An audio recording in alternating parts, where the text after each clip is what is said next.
কারাগারে সরকার উৎখাতের চক্রান্ত, mastermind Salman F Rahman ও পলক। কারাগারে থেকেই অন্তর্বর্তীকালীন সরকারকে উৎখাতের চক্রান্ত করছেন সাবেক প্রধানমন্ত্রী, বেসরকারি শিল্প ও বাণিজ্য বিষয়ক উপদেষ্টা সালমান এফ রহমান, সাবেক আইসিটি প্রতিমন্ত্রী জুনায়েদ আহমেদ পলক সহ বিভিন্ন মন্ত্রী। আদালতে এসে সরকারের বিরুদ্ধে সাবেক প্রধানমন্ত্রী শেখ হাসিনার বার্তানুসারে সবাইকে প্রস্তুত থাকতে নির্দেশনা দেন সালমান এফ রহমান।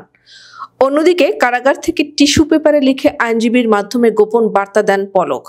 বৈষম্য বিরোধী ছাত্র আন্দোলন কেন্দ্রিক হত্যা ও হত্যা চেষ্টার বিভিন্ন মামলায় গ্রেফতার দেখাতে সোমবার সকালে সালমান এফ রহমান, জুনায়েদ আহমেদ পলক সহ 10 জনকে কারাগার থেকে আদালতে হাজির করা হয়।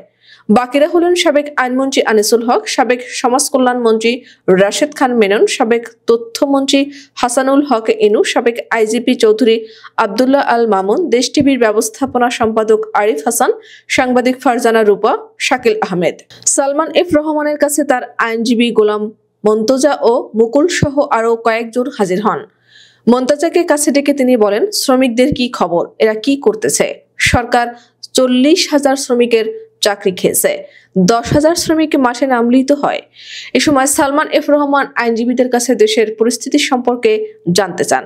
তখন তাকে আইনজীবীরা জানান, গতকাল ইবতেদায়ী শিক্ষকদের মারধর করা হয়েছে। রাতে ঢাকা বিশ্ববিদ্যালয় ও ঢাকা কলেজের শিক্ষার্থীদের মধ্যে ধাওয়া পাল্টা ধাওয়া হয়েছে। শুনেছি 2 জন মারাও গেছে স্যার। এ সময় সালমান এফ রহমান মুচকি হেসে বলেন, শেখ হাসিনা বার্তা অনুযায়ী সবাইকে রেডি থাকতে বলেন। তখনও বিচারক এজলাসে না থাকায় শুনানি শুরু হয়নি। একজন সাংবাদিক সালমান এফ রহমানের কাছে কারাগারে কেমন আছেন বলে জানতে চান। জবাবে তিনি বলেন, ঠিক সময়ে খাবার দেয়া হয় না, আমি ফ্লোরে ঘুমাই। শুনানি শুরু হওয়ার আগে জুনায়েদ আহমেদ পলকের কাছে ছুটে যান তার আইনজীবী ফারজানা ইয়াসমিন রাখি ও তরিকুল ইসলাম। এ সময় কুশল বিনিময়ের সময় কৌশলে আইনজীবী তরিকুল ইসলামের হাতে লেখা একটি টিস্যু পেপার গুঁজে দেন।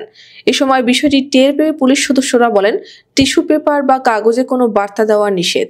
তখন এই আইনজীবী টিস্যু পেপারটি লুকিয়ে ফেলেন।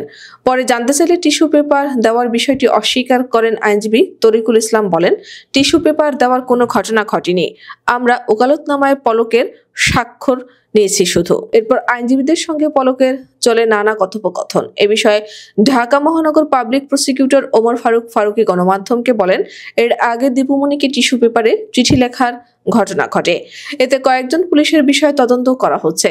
সোমবার পলকের টিস্যু পেপার দেওয়ার ঘটনা জানি না। আইনজীবীরা আসামিদের ওকালতনামায় স্বাক্ষর করতে গেলে অনেক কথাই বলে, এগুলো তো ঠেকানো যায় না। আসামি আইনজীবীরা সবাই তো রাজনৈতিক, তবে আদালতে এসব চিঠি বা রাজনৈতিক বার্তা আদান প্রদান উচিত নয়। এদিকে স্বামী সন্তান নিয়ে স্বাভাবিক জীবনযাপনে ফিরতে চান বলে আদালতে আকুতি জানিয়েছেন 71 টিভির প্রধান প্রতিবেদক ফারজানা রূপা।